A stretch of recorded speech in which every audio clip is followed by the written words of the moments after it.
Hello everyone, എല്ലാവർക്കും Pathways അക്കാദമിയുടെ daily news അനാലിസിലേക്ക് സ്വാഗതം. ഇന്ന് നമ്മൾ ഡിസ്കസ് ചെയ്യാൻ പോകുന്ന topics EFTA, Bharat Mart, stem cells, Minsk agreement, PM Suryaghar Muft Bijli Yojana, right of forest dwellers, places in news ആയിട്ട് മയോട്ടെ. അപ്പോൾ അതിനകത്ത് ആദ്യം ഡിസ്കസ് ചെയ്യാൻ പോകുന്നത് EFTA കുറിച്ചാണ്. ഈ EFTA എന്ന് പറയുന്ന ടോപ്പിക്ക് നമ്മൾ ഇതിനു മുമ്പും ഡെയിലി ന്യൂസ് അനാലിസിനകത്ത് ഡിസ്കസ് ചെയ്തിട്ടുള്ള ഒരു ടോപ്പിക്കാണ്. അപ്പോൾ ഇത് ഇപ്പോൾ കുറച്ച് ദിവസങ്ങളായിട്ട് ഇടയ്ക്കിടയ്ക്ക് വരുന്നുണ്ട്. അപ്പോൾ പ്രിലിംസിൻ്റെ ഒക്കെ പോയിന്റ് ഓഫ് വ്യൂ ഒന്നും കൂടി അറിഞ്ഞിരിക്കേണ്ട ഒരു ടോപ്പിക്കാണിത്. ഇന്ന് നമ്മളിത് ഡിസ്കസ് ചെയ്യാനുള്ള ഒരു കോണ്ടെക്സ്റ്റ് എന്ന് പറയുന്നത് ഇന്ത്യയും EFTAയും തമ്മിലുള്ള എക്കണോമിക് അല്ലെങ്കിൽ ട്രേഡുമായിട്ട് ബന്ധപ്പെട്ടിട്ടുള്ള പാക്റ്റ് അല്ലെങ്കിൽ എഗ്രിമെൻറ്റിനകത്ത് അത് ഇന്ത്യയിലെ ഡ്രഗ് ഇൻഡസ്ട്രിനെ ഏത് തരത്തിലാണ് ബാധിക്കുക എന്നുള്ള കാര്യത്തിനെ കുറിച്ച് ഹിന്ദുവിൻ്റെ പേജ് 1 അവരുടെ ആർട്ടിക്കിൾ പബ്ലിഷ് ചെയ്തിട്ടുണ്ട്. Clause in draft India EFTA pact may hit drug industry എന്ന് പറഞ്ഞിട്ട്. അപ്പോൾ ആ ഒരു കോണ്ടെക്സ്റ്റിലാണ് EFTA കുറിച്ച് നമ്മൾ ഡിസ്കസ് ചെയ്യുന്നത്. EFTA അല്ലെങ്കിൽ യൂറോപ്യൻ ഫ്രീ ട്രേഡ് എഗ്രിമെൻ്റ് എന്ന് പറയുന്നത് ഒരു റീജിയണൽ ട്രേഡ് ഓർഗനൈസേഷനാണ്. നമ്മുടെ യൂറോപ്യൻ യൂണിയനൊക്കെ നിലവിൽ വരുന്നതിന് മുമ്പുള്ള ഒരു യൂറോപ്യൻ ഫ്രീ ട്രേഡ് എഗ്രിമെൻ്റ് ആണ്. നിലവിൽ ഐസ്ലാൻഡ്, അതുപോലെ തന്നെ ലിക്കസ്റ്റൈൻ, നോർവേ, സ്വിറ്റ്സർലാൻഡ് എന്നീ 4 രാജ്യങ്ങളാണ് ഇതിൻ്റെ ഭാഗമായിട്ടുള്ളത്. ഇത് 1960 സ്റ്റോക്ക്ഹോം കൺവെൻഷൻ എന്ന് പറയുന്ന ഒരു എഗ്രിമെൻറ്റിൻ്റെ അടിസ്ഥാനത്തിലാണ് ഇത് നിലവിൽ വരുന്നത്. അപ്പോൾ ഇത് നിലവിൽ വരാനുള്ള കാരണം എന്ന് പറഞ്ഞു കഴിഞ്ഞാൽ നമ്മുടെ ഈ യൂറോപ്യൻ യൂണിയൻ അല്ലാതെ മറ്റൊരു ഓൾട്ടർനേറ്റീവ് ആയിട്ടുള്ള ട്രേഡ് ഓർഗനൈസേഷൻ അല്ലെങ്കിൽ ഫ്രീ ട്രേഡ് എഗ്രിമെൻറ്റ് വേണം എന്നുള്ളതുകൊണ്ട് ആ പ്രദേശത്തുള്ള രാജ്യങ്ങൾ ചേർന്നുണ്ടാക്കിയതാണ് ഈ EFTA എന്ന് പറയുന്നത്.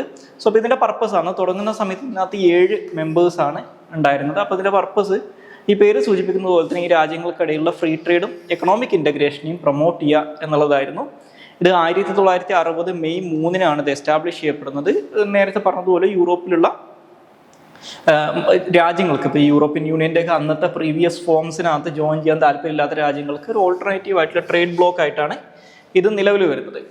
അപ്പോൾ ഇതിനകത്ത് നിലവിലുള്ള 4 മെമ്പേഴ്സും ഇപ്പോൾ ഒരു യൂറോപ്യൻ സിംഗിൾ മാർക്കറ്റിനകത്ത് പാർട്ടിസിപ്പൻസ് ആണ്. അതുപോലെ തന്നെ ഷെങ്കൻ ഏരിയയുടെ, അതായത് യൂറോപ്യൻ യൂണിയനകത്ത് വരുന്നൊരു വിസ ഫ്രീ സോണാണ്, അല്ലെങ്കിൽ ഒരു സിംഗിൾ വിസ സിസ്റ്റം നിലവിലുള്ള ഏരിയയാണ് ഷെങ്കൻ ഏരിയ എന്ന് പറയുന്നത്. ആ ഷെങ്കൻ ഏരിയയിലും പാർട്ടിസിപ്പൻസ് ആണ്. പക്ഷെ അവർ യൂറോപ്യൻ യൂണിയൻ്റെ കസ്റ്റംസ് യൂണിയനകത്ത് ഭാഗമല്ല എന്ന് അറിഞ്ഞിരിക്കുക.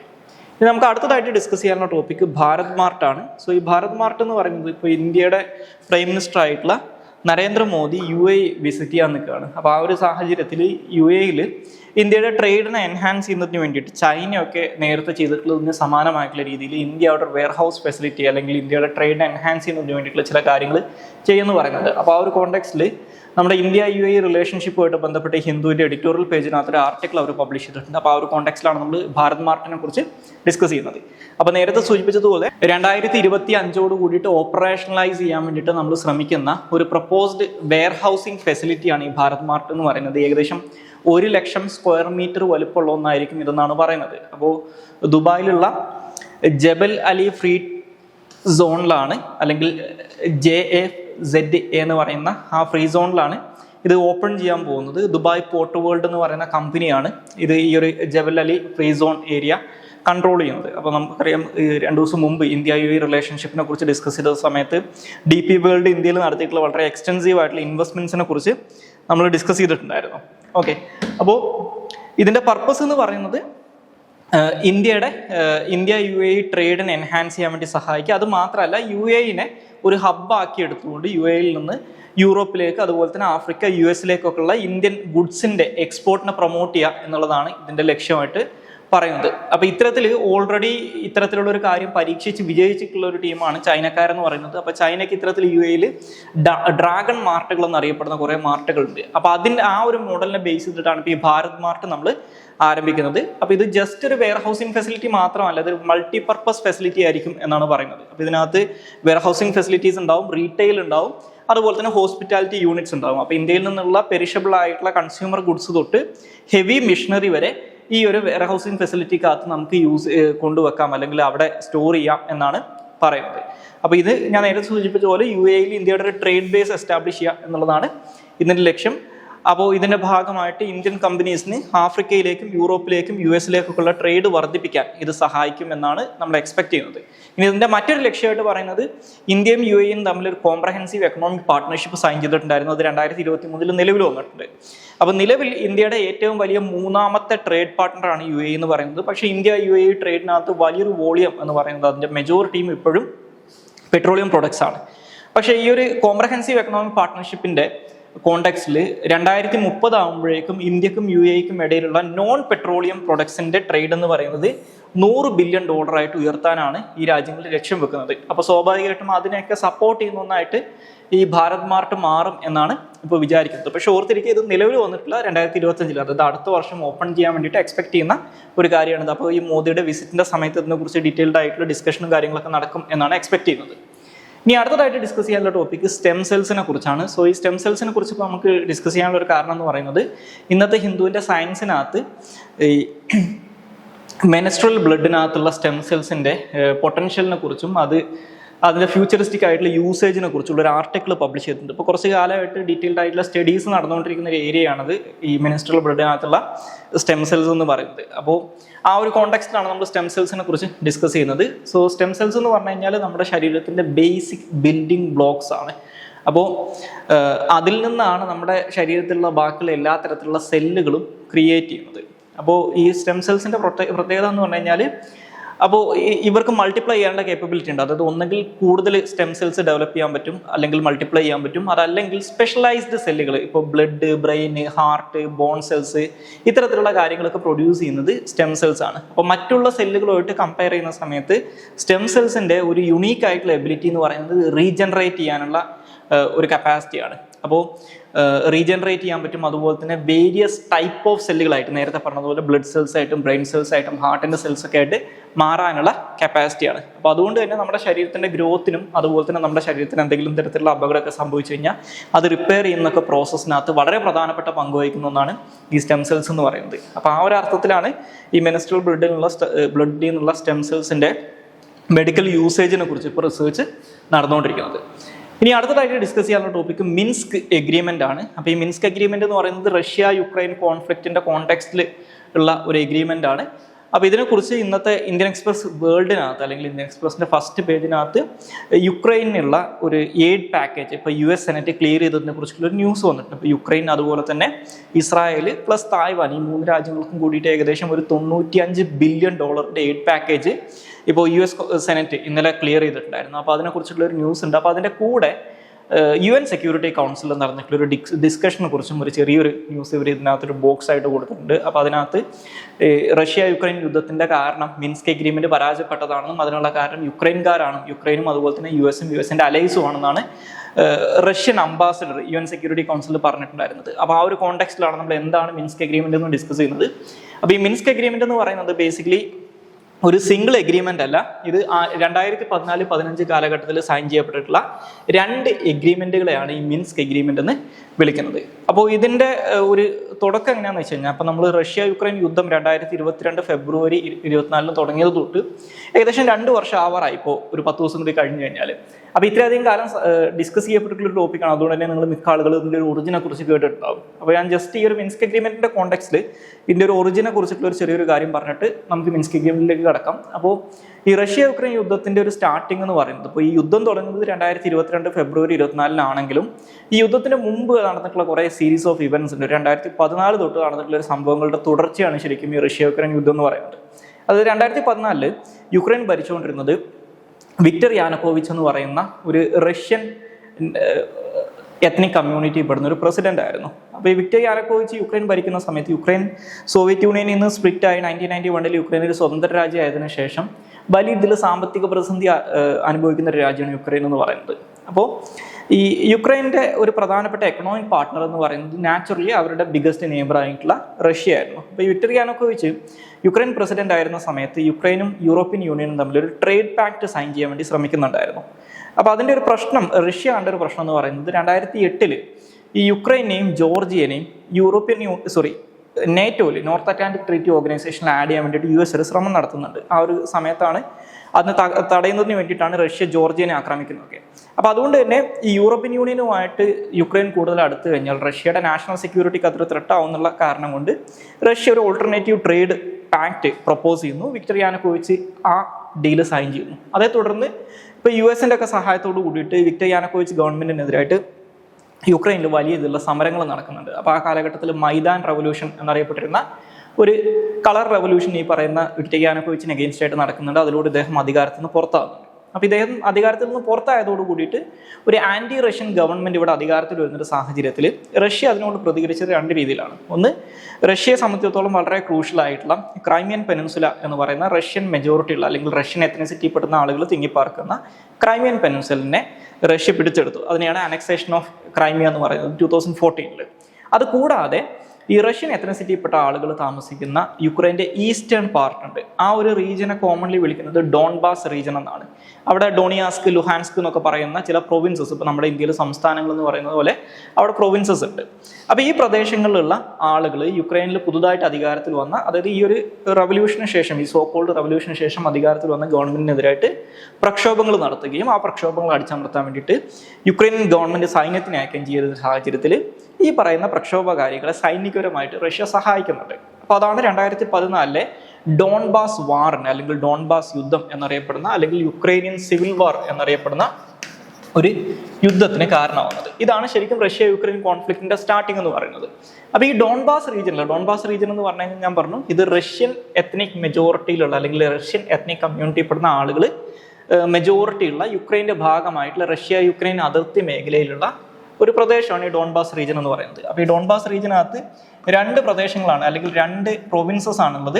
ഒരു ഡൊണിയാസ്ക് എന്ന് പറയുന്ന പ്രൊവിൻസും ഉണ്ട്, അതുപോലെ തന്നെ ലുഹാൻസ്ക് എന്ന് പറയുന്ന ഒരു പ്രൊവിൻസും ഉണ്ട്. അപ്പോൾ ഈ രണ്ട് പ്രദേശത്തുള്ള ആളുകൾ റഷ്യയുടെ സഹായത്തോട് കൂടിയിട്ട് ആ ഒരു സ്വാതന്ത്ര്യം പ്രഖ്യാപിക്കുന്നുണ്ട്. ഞങ്ങൾ യുക്രൈൻ്റെ ഭാഗമല്ല, സ്വതന്ത്ര രാജ്യങ്ങളാണെന്ന് പറഞ്ഞിട്ട് ഈ ഡൊണിയാസ്ക് എന്ന് പറയുന്ന പ്രദേശം ഒരു ഡൊണിയാസ്ക് പീപ്പിൾസ് റിപ്പബ്ലിക് എന്നും ലുഹാൻസ്ക് എന്ന് പറയുന്ന പ്രൊവിൻസ് ലുഹാൻസ് പീപ്പിൾ റിപ്പബ്ലിക് എന്നും പറഞ്ഞിട്ട് രണ്ട് സ്വതന്ത്ര രാജ്യങ്ങളാണെന്ന് സ്വയം ഡിക്ലെയർ ചെയ്യുന്നുണ്ട്. അതോടുകൂടിയിട്ട് ഇവർക്കിടയിൽ, അതായത് ഈ പറയുന്ന ഡൊണിയാസ്കും ലുഹാൻസ്കും റഷ്യയും കൂടി ചേർന്നിട്ട് യുക്രൈനുമായിട്ട് ഒരു സിവിൽ വാർ അല്ലെങ്കിൽ ഒരു യുദ്ധം ആരംഭിക്കുന്നുണ്ട്. റഷ്യ നേരിട്ട് ഇതിനകത്ത് ഇടപെട്ടിട്ടുണ്ടായിരുന്നില്ലെങ്കിലും റഷ്യയുടെ സഹായത്തോട് കൂടിയിട്ടാണ് ഇവർ യുക്രൈനെതിരായിട്ട് യുദ്ധം നടത്തുന്നത്. അപ്പോൾ ഈ യുദ്ധം അവസാനിപ്പിക്കുന്നതിന് വേണ്ടിയിട്ട്, ഈ ഒരു സിവിൽ വാർ അല്ലെങ്കിൽ ഡോൺബാസിൽ നടന്നുകൊണ്ടിരിക്കുന്ന യുദ്ധം അവസാനിപ്പിക്കുന്നതിന് വേണ്ടിയിട്ട് ആ കാലഘട്ടത്തിൽ സൈൻ ചെയ്യപ്പെട്ട ട്രീറ്റി ആയിരുന്നു ഈ മിൻസ്ക് എഗ്രിമെന്റ്സ് എന്നറിയപ്പെടുന്നത്. അപ്പോൾ ഈ മിൻസ്ക് എഗ്രിമെന്റിനകത്ത് രണ്ട് എഗ്രിമെന്റുകളാണുള്ളത്. ഒന്ന് മിൻസ്ക് 1 എന്ന് പറയുന്നത്, അത് 2014 സൈൻ ചെയ്യുന്നത്. അപ്പോൾ ആ മിൻസ്ക് 1 എഗ്രിമെന്റ് സൈൻ ചെയ്യുന്നത് യുക്രൈനിയൻ ഗവൺമെന്റും അതുപോലെ തന്നെ ഈ രണ്ട് ബ്രേക്ക് അവേ റിപ്പബ്ലിക്കുകൾ, അതായത് ഡൊണിയാസ്കിലെയും ലുഹാൻസ്കിലെയും സ്വാതന്ത്ര്യം പ്രഖ്യാപിച്ചിട്ടുള്ള ഗവൺമെന്റുകൾ ഉണ്ടല്ലോ, ആ ഗവൺമെന്റുകളും തമ്മിലാണ്, ഈ ബ്രേക്ക് അവേ യുക്രൈനിയൻ റിപ്പബ്ലിക്കുകളും തമ്മിലാണ് മിൻസ്ക് 1 എഗ്രിമെന്റ് സൈൻ ചെയ്യുന്നത്. പക്ഷേ ഈ എഗ്രിമെന്റ് കൊളാപ്സ് ആവുന്ന ഒരു സാഹചര്യം വന്നപ്പോഴാണ്, ഇത് നടപ്പിലാക്കാൻ പറ്റാത്തൊരു സാഹചര്യം വന്നപ്പോഴാണ് മിൻസ്ക് 2 എന്ന് പറയുന്ന എഗ്രിമെന്റ് 2015 തുടക്കത്തിൽ ഫെബ്രുവരിയിൽ സൈൻ ചെയ്യപ്പെടുന്നത്. അപ്പോൾ ഈ മിൻസ്ക് 2-നകത്ത് റഷ്യ, യുക്രൈൻ, അതുപോലെ തന്നെ ഈ രണ്ട് ബ്രേക്ക് അവേ റിപ്പബ്ലിക്കുകളുടെ റെപ്രസെൻറ്റേറ്റീവ്സ്, അതുകൂടാതെ organisation for security and cooperation of Europe എന്ന് പറയുന്ന യൂറോപ്യൻ യൂണിയന്റെ ഭാഗമായിട്ട് വരുന്നൊരു ഏജൻസി ഉണ്ട്. ഇവർ 3 കൂട്ടരും കൂടി ചേർന്നിട്ട്, അല്ലെങ്കിൽ ഈ 4 പാർട്ടീസും കൂടി ചേർന്നിട്ടാണ് മിൻസ്ക് 2 എഗ്രിമെന്റ് സൈൻ ചെയ്യുന്നത്. അതിനകത്ത് ഈ എഗ്രിമെന്റിനെ സപ്പോർട്ട് ചെയ്തുകൊണ്ട്, എൻഡോസ് ചെയ്തുകൊണ്ട് ഫ്രാൻസും അതുപോലെ തന്നെ ജർമ്മനിയും ഈ എഗ്രിമെന്റിന്റെ ഭാഗമായിട്ട് മാറുന്നുണ്ട്.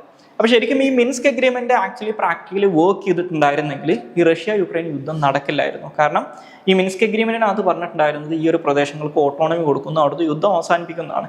അപ്പോൾ അങ്ങനെ ഒരു സാഹചര്യം ഉണ്ടെങ്കിൽ റഷ്യക്ക് യുക്രൈൻ ഒരു ഭീഷണിയായിട്ട് മാറില്ലായിരുന്നു. പക്ഷേ അത് ഈ മിൻസ്ക് എഗ്രിമെന്റ് വലിയ ഇതിൽ തകർച്ച നേരിട്ട സമയത്ത്, അല്ലെങ്കിൽ ഈ സിവിൽ വാർ വീണ്ടും റീസ്റ്റാർട്ട് ചെയ്യുന്ന ഒരു സമയത്താണ് റഷ്യ യുക്രൈനെ ആക്രമിക്കുന്നത്. അപ്പോൾ ഈ റഷ്യ യുക്രൈനെ ആക്രമിക്കുന്നത് ഫെബ്രുവരി 24 അതിൻ്റെ 2 ദിവസം മുമ്പ് റഷ്യൻ പ്രസിഡന്റ് വ്ളാദിമിർ പുടിൻ ഈ എഗ്രിമെന്റ് അവസാനിപ്പിച്ചതായിട്ട് അനൗൺസ് ചെയ്തിട്ടുണ്ടായിരുന്നു. അപ്പോൾ ഈ എഗ്രിമെന്റ് ഇപ്പോൾ പ്രാക്ടിക്കലി നിലവിലില്ല എന്ന് മനസ്സിലാക്കുക.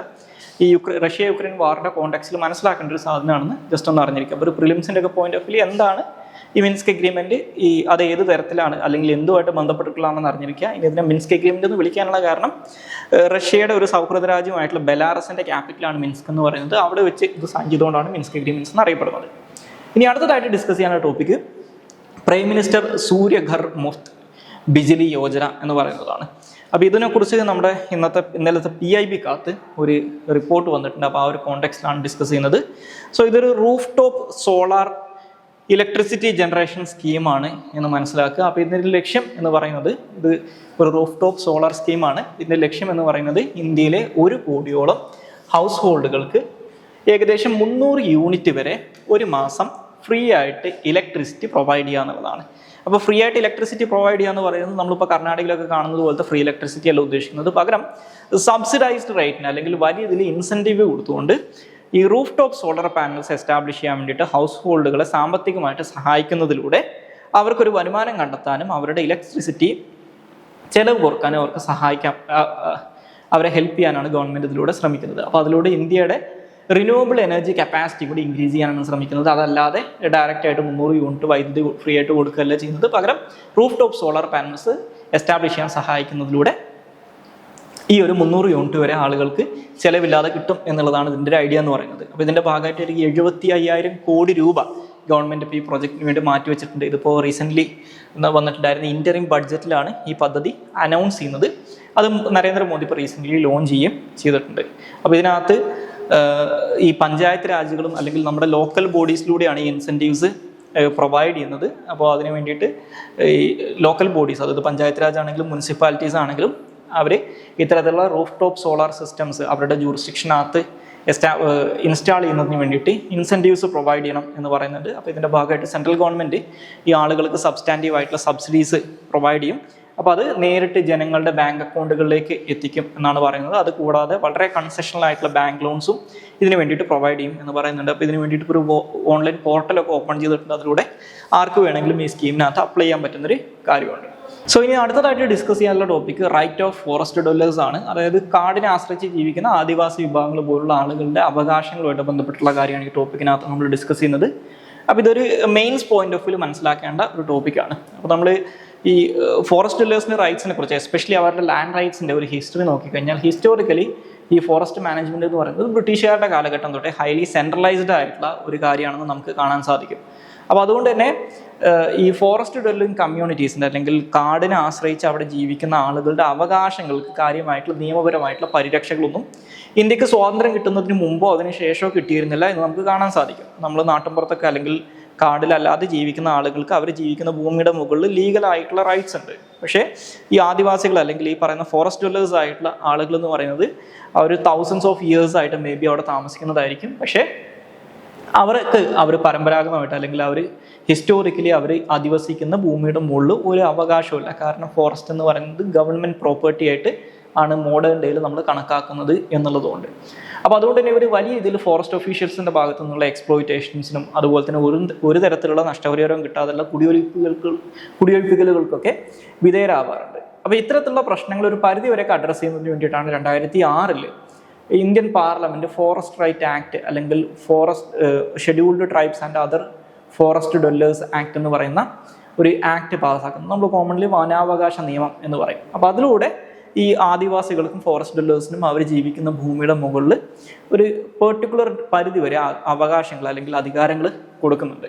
അപ്പോൾ ഈ ഒരു നിയമത്തിനകത്തുള്ള പ്രധാനപ്പെട്ട പ്രൊവിഷൻസ് എന്തൊക്കെയാണെന്ന് വെച്ച് കഴിഞ്ഞാൽ, ഒന്ന്, ഇത് ഈ ഷെഡ്യൂൾഡ് ട്രൈബ്സിൻ്റെയും മറ്റുള്ള ഫോറസ്റ്റ് ഡ്വല്ലേഴ്സിൻ്റെയും റൈറ്റ്സിനെ റെക്കഗ്നൈസ് ചെയ്യുന്നുണ്ട് എന്നുള്ളതാണ്. ഒന്ന്, ഇൻഡിവിജ്വൽ റൈറ്റ്സിനെ റെക്കഗ്നൈസ് ചെയ്യുന്നുണ്ട്. അതായത് ഈ ഫോറസ്റ്റ് ലാൻഡിൽ അവർക്ക് ജീവിക്കാനുള്ള അവകാശം ഉറപ്പ് കൊടുക്കുന്നുണ്ട്. അതുപോലെ തന്നെ ഈ കമ്മ്യൂണിറ്റിക്കും ചില അവകാശങ്ങൾ കൊടുക്കുന്നുണ്ട്. ഇപ്പോൾ കമ്മ്യൂണിറ്റി ഫോറസ്റ്റ് റിസോഴ്സസിന് മുകളിലും ഈ ഫിഷിങ്, ഗ്രേസിങ്, അതുപോലെ തന്നെ മൈനർ ഫോറസ്റ്റ് പ്രൊഡക്റ്റുകളുടെ ഒക്കെ മുകളിലുള്ള അവകാശങ്ങൾ അവർക്ക് ഉറപ്പ് നൽകുന്നുണ്ട്. അതുപോലെ തന്നെ ഇതിനു വേണ്ടിയിട്ടുള്ള ഒരു റെക്കഗ്നിഷൻ കൊടുക്കാൻ വേണ്ടിയിട്ടുള്ള പ്രൊസീജിയർ എന്താണെന്നുള്ള കാര്യം കൃത്യമായിട്ട് പറയുന്നുണ്ട്.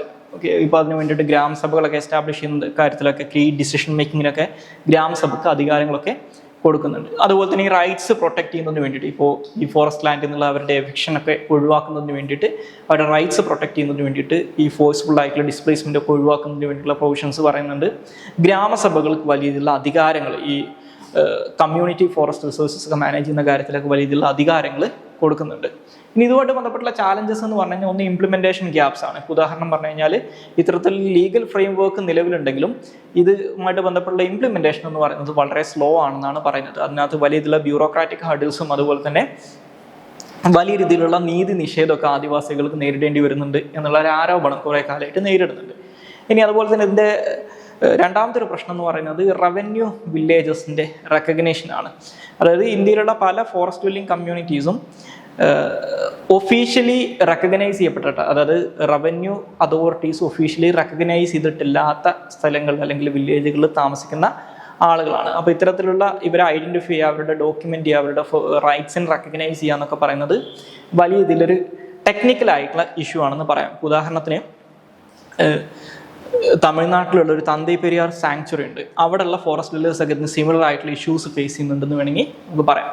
ഇനി അതുപോലെ തന്നെ കൺസർവേഷൻ ഗോൾസുമായിട്ട് കോൺഫ്ലിക്റ്റിൽ വരുന്നൊരു കാര്യമാണ് എന്നുള്ള ഒരു പ്രശ്നമുണ്ട്. അതായത് ഈ ഫോറസ്റ്റ് ഡ്വെല്ലേഴ്സിന് അവരുടെ ലാൻഡിൻ്റെ മുകളിലുള്ള അവകാശം കൊടുക്കുന്ന സമയത്ത് അത് ഈ കൺസർവേഷൻ ഒബ്ജക്റ്റീവ്സിനെ അല്ലെങ്കിൽ വന സംരക്ഷണത്തിനെ നെഗറ്റീവ്ലി ബാധിക്കുന്നു എന്നുള്ള ഒരു സംഭവം ഉണ്ട്. അതായത് കൺസർവേഷൻ അതോറിറ്റീസും ഇവരും തമ്മിൽ കോൺഫ്ലിക്റ്റിൽ വരുന്നൊരു പ്രശ്നം വരുന്നു എന്നുള്ളതുണ്ട്.